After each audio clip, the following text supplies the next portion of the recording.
अस्सलाम वालेकुम YouTube family, कैसे हैं आप? उम्मीद करती हूँ ठीक होंगे। आज मैं आपके लिए बहुत ही स्पेशल रेसिपी लेके आई हूँ जो कि हल होइजर का। चलिए टाइम ना ज़ाया करते हुए अपनी वीडियो स्टार्ट करते हैं।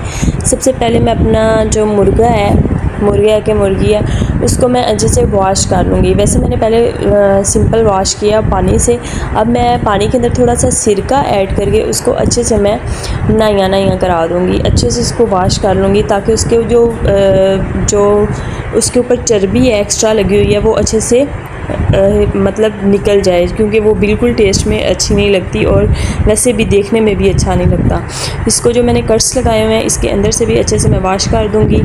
ये देखें जी, बहुत अच्छे से आपने वॉश करना है। तकरीबन 3 से 4 मिनट के लिए इसको आपने इसके अंदर भिगो के रखना है। जो फालतू इसके अंदर मट्टी होगी, मट्टी तो नहीं, जो चर्बी होगी या जो मतलब ब्लड पीसीज होंगे वो सेपरेट हो जाएंगे। इसको अच्छे से जो पीसीस आपने किए हुए हैं, जो कट्स लगाए हुए हैं, उसके अंदर से अच्छे से आपने इसको वॉश कर लेना है। ये देखें जी, अच्छे से वॉश हो चुके हैं। ये देखें आप मैंने कट लगाए हैं, किस तरह से डीप कट लगाए हैं। आपने भी सेम ऐसे ही डीप कट लगाने हैं। यू कैन सी के कितने डीप कट लगे हुए हैं। सेम इसी स्टाइल से आपने कट लगाने हैं। अब मैंने लहसुन और अदरक को मैंने बारीक चॉप कर लिया है, कूट लिया है दोरी सोटे में। अब मैं बारी है मसाला तैयार करने की। इसके लिए मैंने एक बाउल लिया है, उसके अंदर मैं योगर्ट सबसे पहले दही ऐड करूँगी। एक बाउल मैंने दही का लिया है। मैंने बहुत ज़्यादा फ्रेश और ताज़ा दही ली है, मतलब जो गाढ़ी दही होती है ना वो मैंने ली है, ताकि जो मेरी मैरिनेशन का मसाला है वो बहुत अच्छे से रेडी हो। उसके बाद मैं इसके अंदर अदरक लहसुन का पेस्ट ऐड करूँगी अच्छे से और इसको मिक्सअप कर दूँगी। देन मैं इसके अंदर दूसरे स्पाइसेस ऐड करूँगी। इसमें मैंने हल्दी ली है, नमक लिया है। नमक ये है हमारे पास खुश्क धनिया, ये हमारे पास है कुटी हुई लाल मिर्च, सुरख मिर्च, ये हमारे पास काली मिर्च, यह है हमारे पास गरम मसाला। इनको अच्छे से मैं सारे मसाले मैंने ऐड अप कर दिए हैं। अब मैं थोड़ा सा इसके अंदर ऐड करूँगी सोया सॉस। तकरीबन मैं 1.5 चम्मच ऐड कर रही हूँ इसके अंदर। अपने अंदाजे से ही मैं ऐड कर रही हूँ, आप स्पून से भी अंदाजे से भी लगा सकते हैं। अब मैं इसके अंदर चिली सॉस थोड़ा सा ऐड कर रही हूँ। बिल्कुल आपने 1.5 चम्मच से ज़्यादा नहीं यूज़ करना, क्योंकि खट्टा ना हो जाइए। सिरका मैंने इसके अंदर ऐड इसलिए किया है ताकि ये अच्छे से गल जाए। ये देखें जी, इसको मैं अच्छे से मिक्सअप कर दूंगी। तकरीबन मैं इसको 2 मिनट के लिए अच्छे से मिक्सअप करूंगी ताकि सारे स्पाइसेस, योगर्ट, हर चीज़ आपस में अच्छे से मिक्सअप हो जाए। देन मैं इसके अंदर लेमन ऐड कर रही हूँ। लेमन मैं इसको गलाने के लिए यूज़ करूँगी, ताकि जब मैरिनेशन हम करते हैं तो लेमन अच्छे से गल जाए।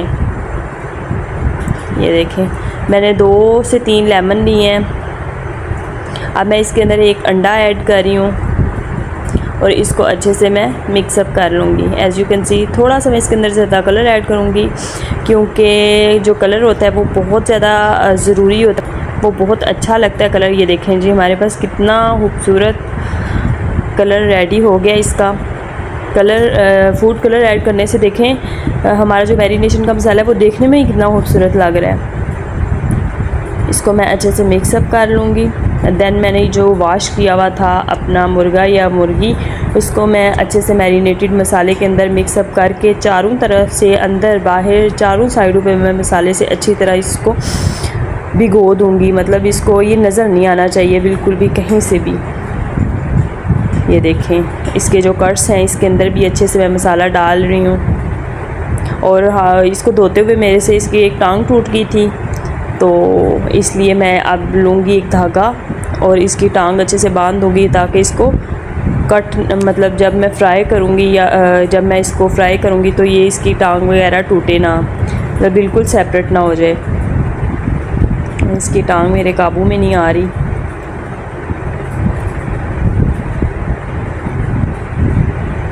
ये देखें जी, इसको मैं अच्छे से बांध दूँगी। ये जी, अच्छे से बांध दिया। अब मैं इसको फ्रीज़र में रख दूँगी तकरीबन 8 से 9 घंटे के लिए। ताकि मसाला अंदर अच्छे से मिक्सअप हो जाए। 8 से 9 घंटे फ्रिज में रखने के बाद अब मैं इसको कढ़ाई के अंदर रखूँगी और जो मसाला है मतलब मैरिनेटेड जो मैंने मैरिनेशन के लिए मसाला रखा हुआ था उसके समेत मैं इसको अच्छे से फ्राई कर लूँगी, मतलब इसको अच्छे से उसी के अंदर मैं इसको पका लूँगी।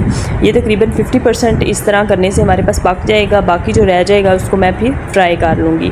दोनों साइडों से अच्छे से फ्राई करना है और ध्यान से आपने पकड़ना है कि इसका मतलब कोई पीसीस वगैरह ना उतने ये सेपरेट ना हो। तकरीबन 20 मिनट मैंने इसको मसाले के अंदर अच्छे से फ्राई किया है या गाला है, जो भी इसको कह लें आप। तो अब मैं इसको बहुत ही एहतियात से निकाल लूँगी। बहुत एहतियात से आपने निकालना है ताकि इसका क्या उसको कहते हैं, इसका कोई पीस सेपरेट ना हो। ये देखें जी, हमारे पास आलमोस्ट ये 50 नहीं 70% हमारे पास ये गल चुका है, तैयार हो चुका है। इसको मज़ीद इसी मसाले के अंदर हम तैयार कर सकते हैं, लेकिन मैं इसको फ्राई करूँगी, उससे इसकी लुक बहुत ज़्यादा खूबसूरत आएगी। ये देखें, अब ये ठंडा हो चुका है। आपने जब भी इसको फ्राई करना है तेल बहुत ज़्यादा गर्म करके, और ये जो आपने बिल्कुल गरम गरम आपने नहीं अंदर रखना है, इसको पहले ठंडा करना है, देन आपने कढ़ाई के अंदर रखना है। इसका ये फ़ायदा होगा कि इसका जो मसाला है, अक्सर लोग शिकायत करते हैं कि हमारा मसाला ऊपर से सेपरेट हो गया है, उतर गया है। तो अगर आप गरम गरम डालेंगे तो इसका मसाला बिल्कुल उतर जाएगा और आपको बिल्कुल भी आपका चरगा अच्छा नहीं बनेगा। ये देखें, मैंने इसको ठंडा करके रखा था, तो ये देखें कितनी अच्छी इसकी लुक आई है, कितना अच्छा एक साइड से पक चुका है। अब मैंने इसकी साइड चेंज कर दी है, अब ये दूसरी साइड से पकेगा। इसको तकरीबन आपने 15 to 20 मिनट्स देने हैं मज़ीद फ्राई करने के लिए। आपने बहुत ही एहतियात से इसको उठाना है, इस चारों साइडों से आपने बिल्कुल इसको अच्छे से फ्राई कर लेना है। ये देखें जी, हमारे पास तकरीबन फ्राई हो चुका है। ये देखें माशाल्लाह कितनी अच्छी इसकी लुक आई है। हमारे पास चरगा आलमोस्ट रेडी हो चुका है। अब मैं लूँगी एक डिश, उसके अंदर मैं चरगे को रख दूँगी। ये देखें जी, इसके अंदर मैंने इसको चरगा बहुत अच्छा मेरे पास रेडी हो चुका था। मैंने इसको एक प्लेट के अंदर रख दिया है। अब मैंने एक सर्विंग ट्रे ली थी, उसके अंदर मैंने नीचे बंद गोभी के पत्ते डाल लिए थे, साथ प्याज गाजर वगैरह, मतलब जो कुछ आपके पास डेकोरेशन के लिए आप रख सकते हैं, लेमन वगैरह। साथ मैंने ली थी पुदीने की चटनी। यू कैन सी कितना मज़ेदार डिलीशियस चरगा हमारे पास रेडी हो चुका है। अगर आपको मेरी वीडियो, मेरा चरगा, मेरी रेसिपी अच्छी लगी है तो मज़ीद ऐसी अच्छी और ईजी वीडियोज़ के लिए मेरे चैनल को सब्सक्राइब करें और कमेंट करें, लाइक करें। मिलते हैं एक नई वीडियो के साथ, तब तक के लिए अल्लाह हाफ़िज़। दुआओं में याद रखिएगा। Bye bye.